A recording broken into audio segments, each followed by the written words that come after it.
এবার দিল্লিতে ক্ষমতায় আসতে চলেছে ভারতীয় জনতা পার্টি। ২৭ বছর পর আবারও দিল্লির সিংহাসনে বসবে ভারতীয় জনতা পার্টি। আপকে অনেকটা পিছনে ফেলে এগিয়ে গিয়েছে গেরুয়া শিবির। কার্যত গেরুয়া ঝড়ে ধুয়ে মুছে সাফ আপ পার্টি। যেমনটা ইঙ্গিত মিলেছিল এক্সিট পোলে, তেমনটাই বাস্তবেও দেখা গেল। ৪৮ আসনে এগিয়ে রয়েছে বিজেপি, সেখানে আপ মাত্র ২২টিতে এগিয়ে রয়েছে। তার চেয়েও বড় ধাক্কা ইতিমধ্যেই যেমনটা দেখা যাচ্ছে, অরবিন্দ কেজরিওয়াল, মনীষ সিসোদিয়ার মতো আপের বড় বড় নেতৃত্বরা তারা পরাজিত হয়েছেন। মুখ রক্ষা করেছেন অতীশী।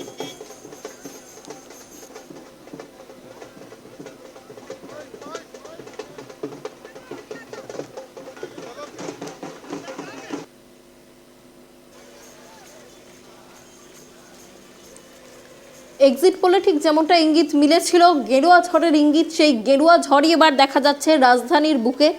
আপকে অনেকটা পিছনে ফেলে রেখে এগিয়ে গিয়েছে গেরুয়া শিবির, এবং যেমনটা আশা করা হচ্ছে যে রাজধানীর সিংহাসনে এবার বসতে চলেছে ভারতীয় জনতা পার্টি। আর তার থেকেও যেটা বড় ধাক্কা, সেটা আপ সুপ্রিমো অরবিন্দ কেজরিওয়াল, দিল্লির প্রাক্তন স্বাস্থ্যমন্ত্রী মনীষ সিসোদিয়ার মতো আপের বড় বড় নেতৃত্বরা তারা পরাজিত হয়েছেন। মুখ রক্ষা করেছেন কোনো ক্রমে অতীশী মার্লেনা। রাজধানীতে গেরুয়া ঝড়ের পিছনে ঠিক কি কি কারণ রয়েছে, এই বিষয় নিয়ে আমরা কথা বলবো। আমাদের সাথে রয়েছে আমাদের সহকর্মী সত্যজিৎ। সত্যজিৎ, দেখো ২৭ বছর পর দিল্লির সিংহাসনে বসতে চলেছে ভারতীয় জনতা পার্টি। আপ একেবারে অনেকটাই পিছনে, কি কি কারণ রয়েছে এই জয়ের পেছনে, কি মনে করছো? বিরোধী হাওয়া, অর্থাৎ বলে অ্যান্টি ইনকামবেন্সি যেটা বলে, সেটা ছিল সবার আগে। তার কারণ আমরা জানি দিল্লিতে আপ গত 10 বছরের ক্ষমতায় রয়েছে। তো এক সরকার যখন 10 বছর থাকে তখন জনমানসে একটা কিন্তু রোষ তৈরি হয়, আর তারই কিন্তু প্রতিফলন বোঝা যাচ্ছিল ভোটের আগে থেকে। এছাড়া এই আম আদমি পার্টির সরকারের বিরুদ্ধে কিন্তু একের পর এক দুর্নীতির অভিযোগ ছিল। কারণ তুমি জানো, এই যে সবচেয়ে এই আম আদমি পার্টির সরকারকে সবচেয়ে কাঁপিয়ে দিয়েছিল যেটা হচ্ছে আবগারি দুর্নীতি। এছাড়াও তুমি জানো, যদি বলি এই মহল্লা ক্লিনিক যেটা অরবিন্দ কেজরিওয়াল খুলেছিলেন, সেটাও কিন্তু পরবর্তীতে বন্ধ করতে বাধ্য হয়। এবং দিল্লি স্কুল নিয়ে যেখানে চর্চা হয় ব্যাপক, তো তা নিয়েও কিন্তু পরবর্তী ব্যাপক সমালোচনার মুখে পড়ে অরবিন্দ কেজরিওয়ালের সরকার। এবং শেষ পর্যন্ত তার যে বাংলো ঠিক করানো হয়েছিল, সেখানে কিন্তু ব্যাপক দুর্নীতির অভিযোগ ছিল এবং সরকারি কোষাগারের টাকা নয় চড়ার অভিযোগ ছিল। এবং তার থেকে বড় যেটা বলবো, এই আম আদমি পার্টির সরকার, বিশেষ করে অরবিন্দ কেজরিওয়ালের যেটা সবচেয়ে বড় ব্যর্থতা, কারণ তিনি জানো একদিকে তিনি কিন্তু সমাজসেবী ছিলেন এবং সমাজসেবী থাকা অবস্থায় বা ইনকাম ট্যাক্স অফিসার ছিলেন, এবং তা থাকা অবস্থায় তিনি যেটা বুঝেছিলেন যে বিভিন্ন স্কুল খোলার জন্য, বিভিন্ন ব্যবসায়ীরা স্কুল খোলার জন্য সরকারের কাছ থেকে অর্থাৎ স্বল্প মূল্যে জমি পান। কারণ একটাই, তারা বলেন যে তারা স্কুল খুলবেন এবং সেই স্কুলে সাধারণ মধ্যবিত্ত ঘরের ছেলেমেয়েরা পড়াশোনা করতে পারবে। কিন্তু পরবর্তী দেখা যায় সেই স্কুল খোলার পর সেই স্কুলে কিন্তু প্রচুর টাকা ডোনেশন দিয়ে কিন্তু ভর্তি করাতে হয়, তাতে কিন্তু মধ্যবিত্ত নাগালের বাইরে থাকে। এবং এর বিরুদ্ধে কিন্তু আওয়াজটা প্রথম তোলেন কিন্তু অরবিন্দ কেজরিওয়াল। ওই যে বললাম, তিনি ছিলেন একজন ইনকাম ট্যাক্স অফিসার, তিনি কিন্তু খুব ভালোই জানতেন। এখানেই তার যুক্তিটা ছিল, যখন সরকার থেকে স্কুলের নাম করে জমি নেওয়া হচ্ছে স্বল্প মূল্যে, তখন সেখানে কেন সাধারণ মানুষের মধ্যবিত্ত ঘরের ছেলেমেয়েরা পড়াশোনা করতে পারবে না। এইখানে তার যে আওয়াজ, এবং এটাই কিন্তু অরবিন্দ কেজরিওয়ালের প্রথম আন্দোলনটা ছিল।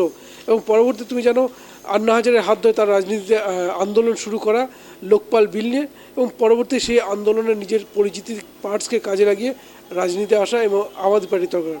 কিন্তু এবারে যেটা গুরুত্বপূর্ণ সেটা হচ্ছে এই যে তার যে সরকারের বিরুদ্ধে যে দুর্নীতি, অর্থাৎ যে দুর্নীতির বিরুদ্ধে লড়াই করে অরবিন্দ কেজরিওয়াল পরিচিতি পেয়েছিলেন, তার রাজনৈতিক দল আম আদমি পার্টি তৈরি হয়েছিল, তাদের বিরুদ্ধে কিন্তু ভুরি ভুরি দুর্নীতির অভিযোগ ছিল। এবং বলা চলে ব্যর্থতাও নেহাত কম ছিল না। কারণ যমুনা দূষণ দিল্লির অন্যতম বড় সমস্যা, এবং বারবার প্রতিশ্রুতি দিয়ে কিন্তু তেমন কোনো সমস্যার সমাধানই করতে পারেনি এই অরবিন্দ কেজরিওয়ালের সরকার। এছাড়া তুমি দেখো ইলেকট্রিক বিল নিয়ে একটা সমস্যা রয়েছে। কারণ তিনি যেখানে 100 ইউনিট পর্যন্ত ফ্রি দেওয়ার কথা ঘোষণা করেন এবং পরবর্তীতে সেটা বাড়ানোর চেষ্টা করেন, কিন্তু এটা একটা সমস্যা। পানীয় জল একটা সমস্যা।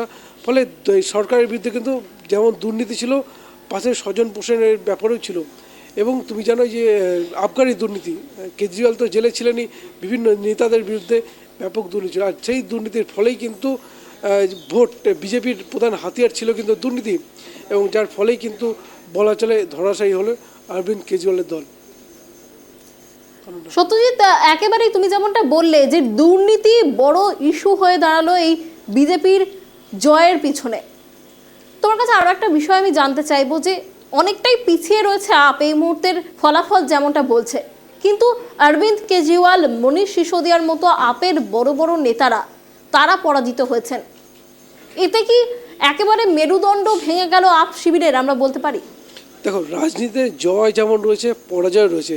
সুতরাং কোনো রাজনৈতিক দল বা কোনো নেতা যখন পরাজয় হয় বা সেই দলের পরাজয় হয়, সেই দল উঠে যাবে বা এমন কোনো কিন্তু ইতিহাসে কিন্তু লেখা নেই। তারা ঘুরেও দাঁড়াতে পারে। এখন অরবিন্দ কেজরিওয়াল দলের অন্যতম প্রধান মুখ, মনীষ সিসোদিয়া তিনিও প্রধান মুখ, এবং তারা হেরেছেন বলে যে দলের মধ্যে কোমর ভেঙে গেল এমনটা বলা কিন্তু যুক্তিযুক্ত নয়।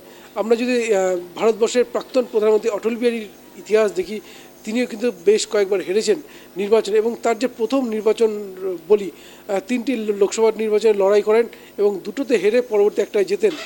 এবং তুমি দেখো 1980 সালে যখন বিজেপি তৈরি হয় এবং সে সময় কিন্তু অটল বিহারী বাজপেয়ী হেরে গিয়েছিলেন এবং বিজেপির আসন সংখ্যা ছিল মাত্র 2, এবং সে সময় বলা চলে অর্থাৎ প্রথমবার নির্বাচন নেমে যে 2টো আসন পাওয়া, তো বিজেপির অস্তিত্ব নিয়ে কিন্তু একটা প্রশ্ন উঠে গিয়েছিল।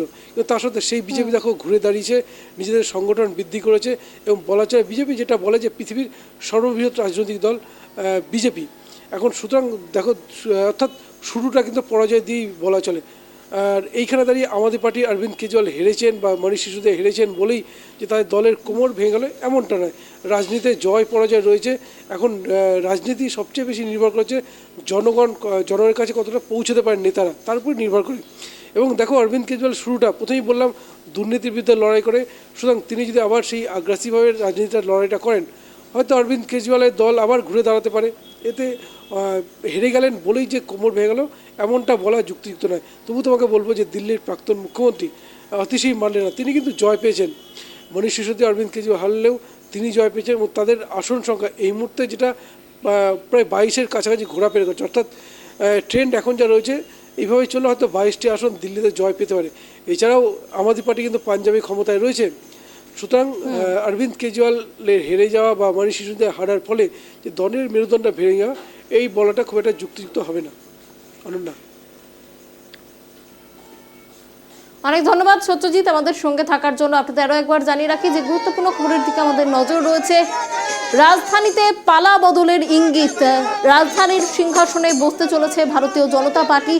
দিল্লি জয়ের উচ্ছ্বাস বাংলাতেও এসে পড়েছে।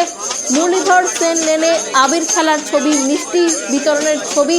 শুধুমাত্র কলকাতা নয়, জেলায় জেলায় বিজেপি কর্মী সমর্থকদের উচ্ছ্বাসের ছবি ধরা পড়ছে। ইতিমধ্যেই যেমনটা জানা যাচ্ছে 48টি আসনে এগিয়ে রয়েছে বিজেপি, সেখানে মাত্র 22টি আসনে এগিয়ে রয়েছে আপ। অন্যদিকে কংগ্রেস খাতায় খুলতে পারেনি। যে দিল্লির বর্তমান যে নির্বাচনের ফলাফলের ছবি অনেকটা এমনই, এবং যেমনটা বড় একটা ধাক্কা আপের কাছে, মনীষ সিসোদিয়া এবং অরবিন্দ কেজরিওয়ালের মতো আপের বড় বড় নেতারা তারা পরাজিত হয়েছেন। এটা একটা নিঃসন্দেহে বড় ধাক্কা আপ শিবিরের কাছে, যদিও মুখ রক্ষা করেছেন অতিশী মার্লেনা।